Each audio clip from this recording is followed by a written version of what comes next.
So not to get too serious right away, okay. So tell me another one. What's another example? So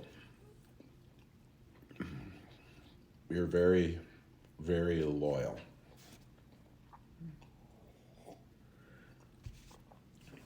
And Lab kind of loyal, Chesapeake kind of loyal,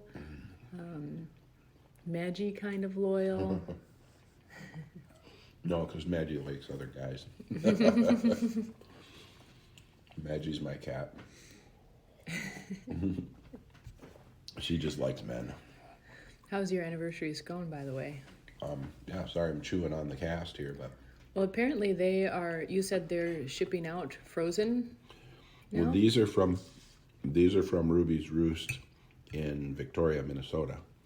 Ruby's Roost in Spearfish, South Dakota, now is shipping their pastries. So, no, I don't think they're shipping them frozen. I think they're shipping them overnight. Oh, okay. So you get them as fresh as possible. So it's kind of like good thing that we live one state away. It's kind of like fresh seafood. You know, within 24 hours, it's still really good without being frozen. Yeah. Well, they've got more capacity in their kitchen, evidently, so they're ramping it up. That makes sense. That's That's why good. that was a hindrance before. Good for them. Ruby's Roost. Really great Great. coffee and pastry shop. Well, and great people. Yeah. We should have them on the podcast sometime because they're a couple that runs a business together Yeah. and just a great couple and family. Yeah, and the Ruby's Roost in Victoria is run by a single gal who bought the business, a younger gal, probably 24, 25 years old, and real good entrepreneur. So that's kind of, she got to walk into a kind of a pre-made business, and that's really a great place to start if you want to learn business. It is. It really is. Multi-level is too. I mean, we started a business together, at least. You had already had businesses, but we started business together in a multi-level. But I think that's a great place to start as well, but be really mindful of who you're getting involved in business with. So, Yeah, Rather we're than- not going to go into Yes. that today. but all multi-levels are not bad. You can actually get a great education with them, but just make sure you're with good people. Okay, so number two. Well, I'll try to come up. I'll give an example of you, and let's see if this is the same type of thing. So, Yep. and this actually is a martial arts reference, JKD reference, building upon your attributes. Yeah. And so I would say that one thing that really attracted me to you at first was, you could be serious just enough to what was necessary for the situation, but really fun, and creative and witty and just kind of off the hook just enough. Yeah. And there are times where it gets annoying, I walk the line. where, for example, I noticed in our last podcast, Yeah. I said, will you just let me finish? And that would be an example of you're interrupting, I think, because it's like a witty back and forth flow, fun, Something keeping it grabs moving. me. Yeah. Yeah. If something in the conversation grabs me, I have a hard time not saying something. So you're Annoying to most people. it can be really I annoying, know. especially when you're trying to complete a point and you have to restart 5 times. Well, don't get me wrong. I'm 52 years old, and I know myself, and I know exactly, what my issues are. But I'm also at that point where I'm just crossing the line of I don't care anymore. Yeah. Now, when I did care, I didn't stop myself, even though I cared Yeah. that I was annoying some people and things like that. But as I crossed this line, I'm going, oh, wow, I don't actually care anymore. It's like kind age of. regression. So like in your 20s, you didn't care. I cared. So here's what it is. The 20-year-olds don't not care. They care so much. They care. They're just letting go of their living at home, and they're And, you know, and you've got to be so determined. Like, I moved out when I was 18 years old, right? And the day I turned 18, I rented my own apartment. And I was just like, you know, I had the world by the balls at that point. I knew everything, you know. Yeah. At 18 years old, you know, I was independent. I had a full-time job. I was just rocking it, you know. I was just boom, you know. And and so but I cared so much, you know. I cared in doing my job correctly, and multiple jobs I had lots of jobs the year I was 18 and then beyond, because I would quit a job if I didn't like it, and literally just walk out, literally just like, Yeah, I think the see last ya. podcast we Yeah, went over I a didn't couple even of- care if I got my last check, because I was so done with what I was doing, and I was gone, like, Yeah. just mentally out of there, and then emotionally and physically. And but I think the young people care too much, but they care about a lot of the wrong things because they're not oriented properly. You know, they don't see the world actually how it is. They see what they think are the problems that they think they're going to fix, especially nowadays. When I was that age, we basically only saw the fun we could have. MTV, oh my gosh. Oh, the Yeah, 80s, yeah, the totally. 80s, you know, it was a rockin' good time. It was just fun. Literally. Yeah. We didn't have good video games, so nobody stayed inside for more than a half hour, you know. And everybody was outside. Everybody had bikes, you know. I see a lot of these kids now running with mountain bikes, you know. And I kind of wish I had those when I was a kid, but I'm glad that I only had single speeds, you know. And I had one bike once that had like 3 gears. It was a BMX bike. Oh my gosh, I had a 10-speed. Yeah, well, I had a 10-speed for a while too. That didn't last long either. You couldn't do much on it. They were kind of flimsy back then. Yeah. So, anyway, So while those can be like, that can be annoying when you just keep jumping in. it's funny how I talked about your strengths and you're talking about how I'm annoying. No, but yeah, you didn't go into how that can seem like a deterrent or feel free to though. Only as the well. strong survive. So here's how I leverage that for the better. Yep. And so particularly when you're, you know, we contribute to each other's businesses, and there's more overlap in you into the production these days than me into our manufacturing business. It kind of goes back and forth depending on the needs of the time. And so that attribute in particular is especially good to bring in a meeting that needs levity, that needs creativity, that needs movement, that, because I can easily get in just like, here's the meeting, here's what's going on, Right. here's what we need to do. You're down to brass tacks right away. Yeah. You haven't done enough meetings. Well, I think with my operations assistant, she has some of those energies, so that helps to kind of lighten things up, you know. So that's helpful. But if I'm in a different environment, so I think that keeps things lighter that Let way. me describe a meeting I had yesterday. Yeah, I thought you were having happy hour. I suppose you could hear us. No, I couldn't hear you, but just by I see these 3 vehicles outside, and I know you are thinking.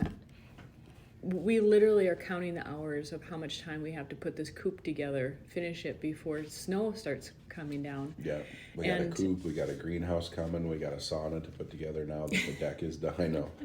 And I see these 3 vehicles outside, and I'm thinking, I know they're guys, and I'm thinking How long is they're this still here. Like, Yeah. okay, they probably each have an hour drive home, or at least a half an hour. Yeah. I'm like, okay, at this point, they're liking being here. They want to be here Yeah. over helping prepare dinner or doing this with the kids or whatever their It was home almost routine a is. 3-hour meeting. Yeah. Yeah. I'm like, It was okay. supposed to be a half hour. I'm like, no, they schedule it at 2 because they're like, someone knew. End of the day, yeah. Yeah, that it's like, okay, this is gonna be either we'll get off of work early or we'll be having a good time. Well, it's strategic so they can just go home after the meeting. Right. Yeah. There's no reason to go back to their company. So one of the guys was describing he had never been deer hunting, and he was wondering. He was asking all of us about, and I've not been deer hunting either. I've hunted fowl and that kind of stuff, but not big game. So, but I know, I could go deer hunting right now. I might make a few mistakes, but I know enough, and I've hunted enough. This is how you do it. You go, here, dearie, dearie, dearie, dearie. Oh, shoot, That's I how got to you get do it. rid of my Bambi call. Yeah. I was like, I thought you'd go out in the woods and holler for Bambi and thump on the ground like Thumper. So That's another way of doing it. yeah. So anyway, this guy is like, so how do you get a deer out of the woods? Aren't they big? Aren't they heavy? And we're all kind of look at him like, yeah. You drag it out, you tie it off, you might put something around the antlers so that it doesn't hook in things. You might bring a sled kind of thing. There's all different ways. Some people bring carts. Some people drive side by sides, Yeah. four-wheelers, electric bikes, whatever. There's all different ways that people go out hunting these days. And he goes, I just thought, like if you just grab the front legs over your shoulders after you've dressed it out, then you could walk out like that. And I let out a laugh, like my Your my laugh? my annoying you just said something stupid laugh. Yeah. And I laughed so hard. And I'm like, because earlier he was asking us why you have to wear orange. Oh. And Well, he's really is he from Minnesota? never Wisconsin? has never shot a gun. So from California, yeah. Oh, okay, that makes sense. Because even around, unless you grew up like in the city, Minneapolis or St. Paul, even if you're in the vicinity, most people know. There's enough people around here that hunt that if you don't hunt, like I haven't hunted in several years, every single person I know hunts. Yeah. So, and you can have conversations all day long about it. So there's enough, yeah. So he's new out here, and and I laughed because the head would be above his head. And he's like, yeah, then you could like duck branches and stuff. And I'm like, that's a clear way to get yourself killed. Oh my God. That's right. People see this deer up on its hind legs walking through the woods. Well, and then also what I thought of, your whole back side would be bloody. He had some sort of, like you wrap the deer, you put it in a bag or something. He'd really thought about it. He's trying to think about it. But it was very, very funny. And I laughed so hard. Now, the other guys work with him. They didn't laugh. Because obviously it's rude to laugh at somebody that doesn't understand something. But again, I don't care. I'm like, if you say something funny, man, I am laughing. I don't care. I just don't care. I'm like, and they kind of looked at me and I was laughing, and then he looked at me and I said that you're gonna get shot. The deer you might get lucky and they only shoot the deer, but they'll probably shoot you because they don't see you. Even if you are wearing orange, they'll be like, hey, how'd that deer get? They're wearing an orange. It has an orange cap in its mouth. Whatever. Right. They are getting smarter, right? Yeah, They're right? starting to wear orange. They're walking around with orange. Don't shoot on me, their man. hind legs. Oh man, I laughed so hard, and then I made fun of him a couple different ways, and then all of us later we got talking about the things we used to say when we were in high school, and we had a game. There was a game called Smear the Queer, and so if you had the ball, you got chased, right? And then you ran and deked everybody out until until somebody got you. Then you would throw the ball at the last second, but you'd still get tackled and all that kind of stuff. And didn't matter what kind of, you could play it with a tennis ball, a hacky sack, a soccer ball. So it was a really great game because all you needed was a ball. So sometimes you'd use a hat, Yeah. You'd take someone's hat and go smear the queer, and then you'd run. And I just got an image of chickens do that. oh yeah, they pick up a piece of grass or something or a worm, and then they act like they don't want to get, they start going like this before they even try to eat it. They try to deke the other chickens out. The other chickens might not even have known what they're doing. But it's like they want to play. Yeah, it could be a pebble, and Yeah. like they have no idea what it is, and they're like, oh, he's got something. Right. Yeah. Hey, Charlie's Deacon people. Such great words and phrases. Back then, you called your buddies gay that weren't gay. You called other people faggots that weren't faggots. You said so many things that, there was colloquialism around all of the buzzwords of today. People that were familiar with each other would use words now that people say you can't use. And I mean, it's just, and if you had a black friend or a Mexican friend, or I had a Chinese friend in Hutchinson Yeah. in the 80s. Yeah. Came to school here. His family was literally Chinese. He wasn't adopted. And there was mean kids, and I ended up beating up a kid that we were in gym, we were doing push-ups, and this kid came over and stomped my friend. He stomped his butt down, and so he pushed his pelvis into the ground and ruptured one of his testicles. And I ended up kicking the crap out of that guy. But I've never heard anybody scream like that. And then they moved out. They moved away. But Yeah. This will be related, but it'll take a moment. So I've been in my morning, I guess I just learned that what I do in the morning would be considered a devotion. Yep. And it's so weird because like I've done it many times and stuff, but it just didn't occur to me. That was just not in my vernacular. Other than using the word in a colloquial, regular day-to-day sense. But I guess that would be day-to-day for some people. So I've been reading various materials, whether it's the Bible, something based on the Bible, the Tao, various sacred texts. And what has occurred to me, what has just stood out recently is the tone. The tone is very different in, I would say, Eastern compared to Western. Let's just say the Bible compared to Eastern. And I'm broadly categorizing, okay? I'm not a religious studies person, whatever. This just occurred to me. And because you were talking about words, the words that we use, that are like, I'll use this word, verboten these days. And what we lose, and as a linguist, I can really testify that when you take a word out of the vernacular, you lose, it's like losing a color. And it might just be like, oh, well, that was just lilac. We can just say it's light purple, but it's not the same. Yeah. And what happens is, what has stood out to me is, and I'm doing it, I'm again going to say, is a broad categorization, East versus West philosophy, that the Eastern seems to be more kind of serious, and then the West seems to be more serious, and Eastern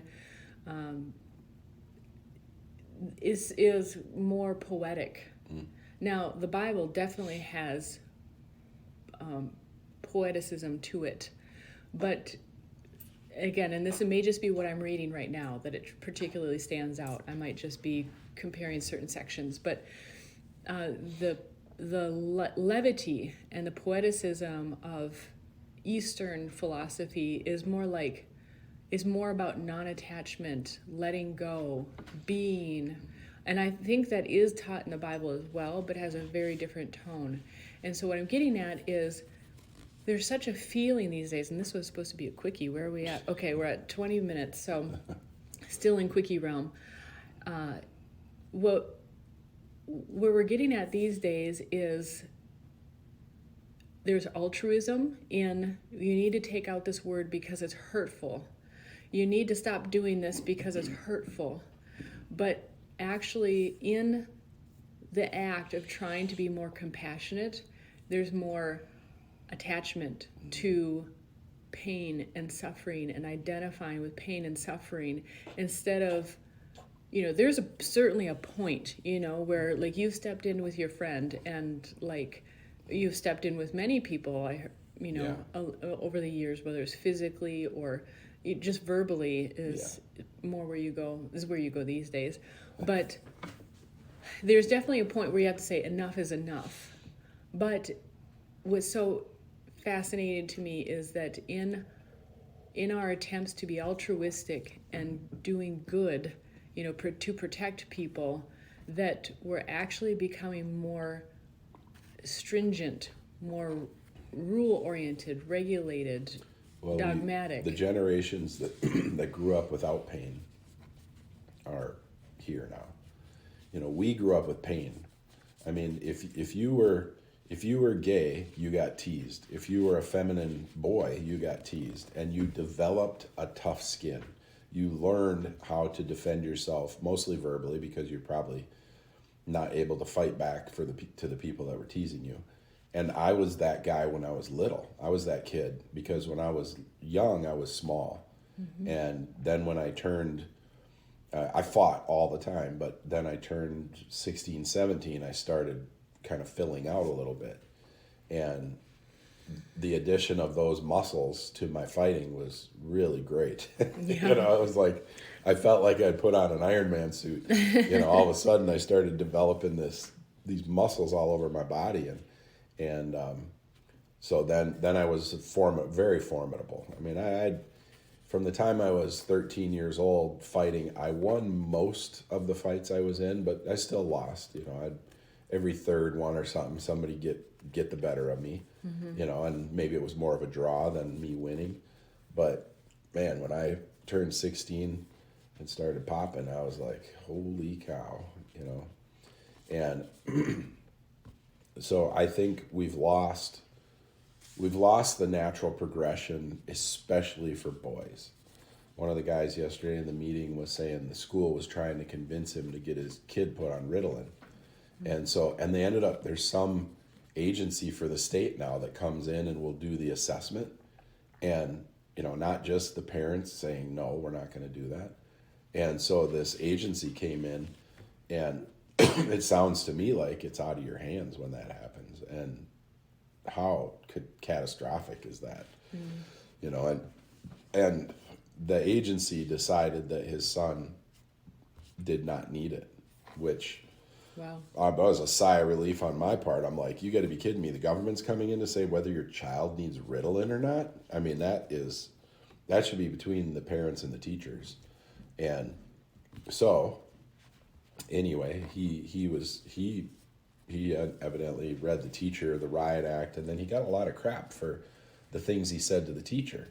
And he said, all I was telling her was that she was incorrect and that she was wrong in her assessment. And, and that he was very upset that she was suggesting that, that her son, who is very tactile, likes to do things with his hands, can't sit still for an oral lesson, and I said, that was me, that was my son, that was most of my grade in high school. Well, frankly, a lot of boys. Well, yeah, all the boys, yeah. I mean, there was a few boys that would, they were brainiacs or they were feminine, and, they'd sit around and they liked the chat, and they didn't like the banter, they weren't funny, like girls, they didn't like the banter. There was a few girls that were funny. There was always a few funny girls, mm-hmm. But they probably had dads and uncles and brothers. Yeah. They're like, I can handle this. Right. Yeah. But yeah, I think we're missing that because of all the safety stuff, the words, softening of the words, and not, and just preaching against bullying and all that kind of stuff, and that was not a good thing in my opinion.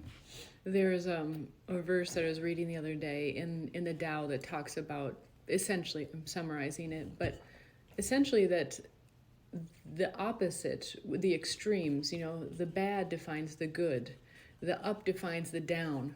Without the both, right, you neither exist. Right. And so in trying to eliminate all these, quote, bad things, the world becomes well, it could become bland, but it could also become so dogmatically bland. I don't really want to go in that direction. I said that, but Yeah.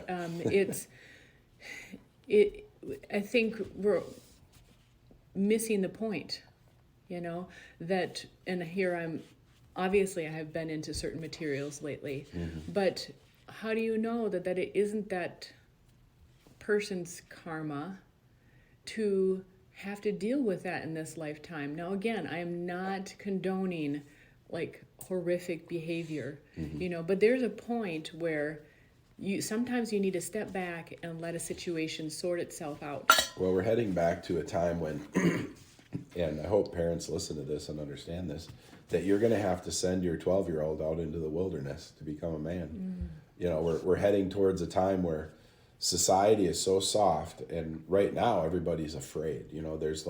There's extreme desire and fear, and I think everybody's desiring to be wealthy. Most people, like, I want more money. They go, the government's going to give us money. Okay, that's or they're afraid, and those two things combined are a terrible combination.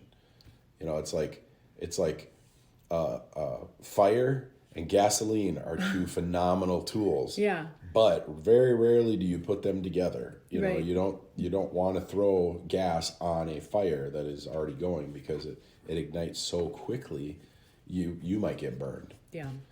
So Even the fumes. well, that's what ignites. Yes. Yeah. Yes.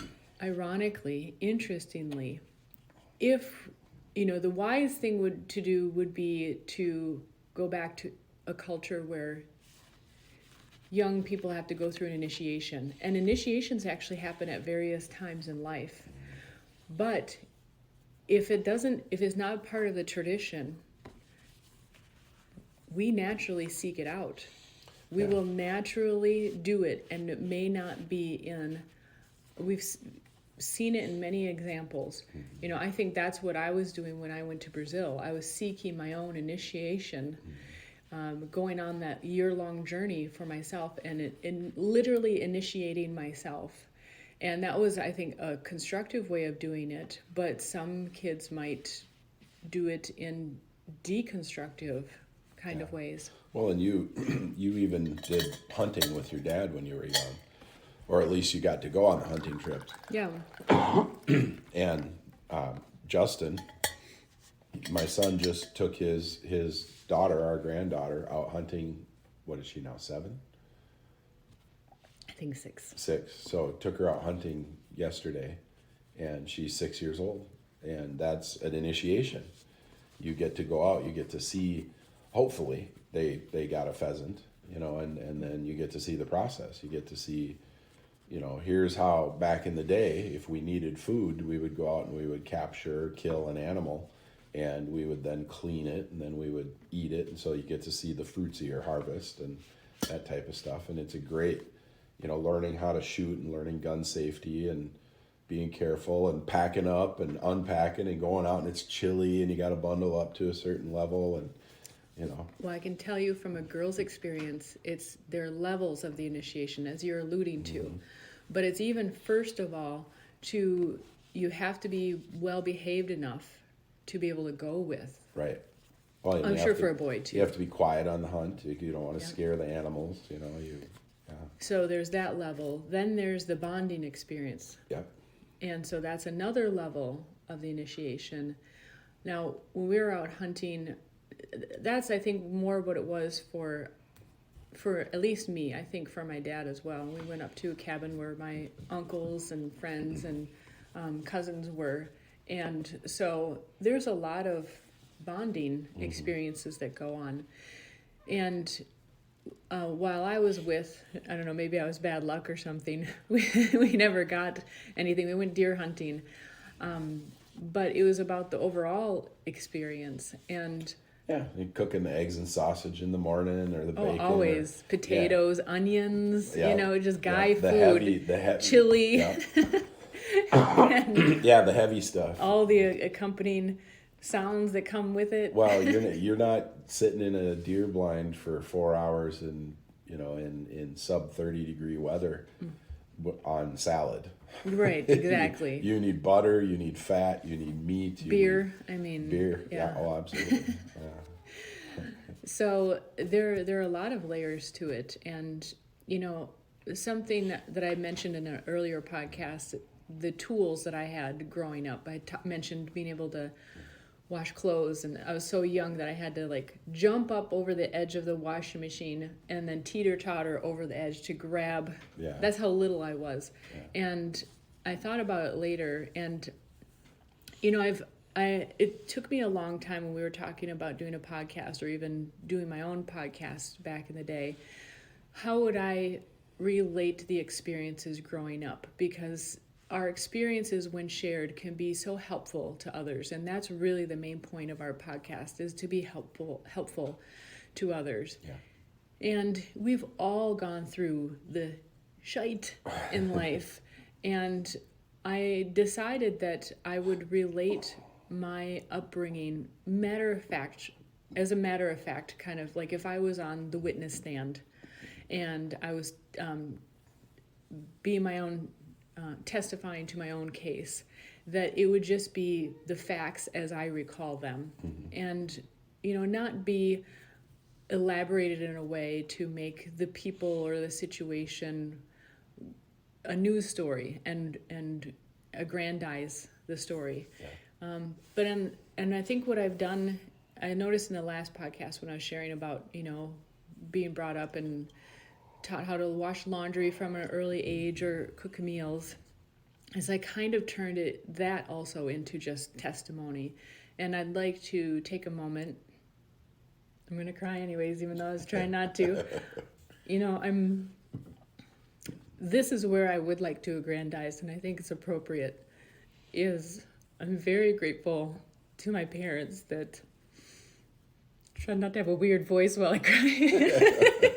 You should get like a low, evil, demonic voice when you say this. It's like, my parents. What is it? Leslie Mann, who's like, she's like, there are a couple movies I get them mixed up, but she's in a couple movies with, like This Is 40, and then she's crying in one of them, and then she gets this weird voice like this. And I don't know what. No, hers goes low. Yeah. I mean, she's probably acting it out, but that's what I felt I was doing. Okay, so back to the point. I feel very grateful that I was taught really practical stuff from an early age. It was not fun sometimes at the time, like, okay, you're gonna learn how to clean a toilet, or you're gonna do these chores or those chores, but holy cow, especially in my early adult years and noticing how capable I was compared to a lot of contemporaries, I'm like, wow, I'm really grateful to my parents that I had those skills early on. Yeah, a lot of modern parents, now don't teach their kids skills. They do everything for them. They want to make their life all posh and. Well, two examples. You've talked many times about when we met. How I was going to school, the extracurriculars, had a job, and I remember applying to colleges, and one of my assessments said you'd be a good doctor or something. I'm like, holy cow, you have to be like in 5 extracurriculars all at once. And I noticed my contemporaries applying for stuff like this. I'm like, well, no wonder none of them have jobs. If I didn't have a job, I could be doing all those other things. Well, I'm just as ambitious, if not more, but I actually need to make an income to do these things. Yeah. Okay. Yeah. On another point, this coop and sheds, the building project, this is the first time that we've done, other than the raised beds in Elk Mound, is the first time we've done like a project like this together, interestingly, in 21 years.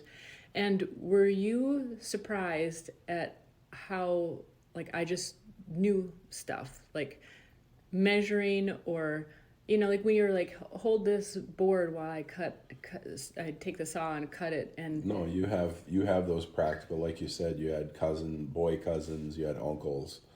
One of your uncles is a carpenter, and so you've been around it. It's like me being around the tooling trades before I was a tool maker. Yeah. Before I was even a machinist, I understood all the terms. Who cuts perfect fitting insulation? You can say it. Yeah, 9 times out of 10, Tara does. Yeah. There's always a when you go out with 4 numbers in your head, you start to push the limit, and you're like, okay, I got these 4 measurements, and then one of them has an extra inch on it. That happens. It's not. Yeah, but if it was wrong, it was over, not under. Yes, it was what we call material safe.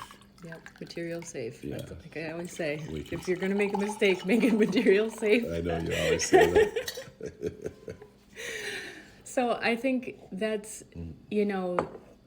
just essential. Can I say that the Native Root coffee from nativerootcoffee.com this morning is excellent? It's exceptional. It's It's like it's spectacular. anniversary coffee. Like, everything Yeah. is perfect. Yeah, and by the way, if Irvin is listening to this, we got a new customer. My CPA firm or my payroll company is now buying Oh, coffee nice. from me. So yeah. Great. So I am a part owner in Native Root Coffee. I have 4% of the company. Good for you. Yeah, Way to stakeholder. go. Woo! Yeah. Well, being one of the founders of the original Colombian Coffee Connection, I was gifted 4% of this new company, which is a good idea. You always want to support your investors. Yeah. Yep. So this is getting a little longer than a quickie. I say that we Yeah. Wrap it up. wrap it up here. And Well, we didn't do too many 21-year anniversary stories. well, those will come out over time. Yeah, just a quick synopsis. I don't think we've been apart for more. I think the longest we've been apart was a week when I went out snowmobiling out west with Justin. Yeah. I think that's the longest we've been apart in 21 years.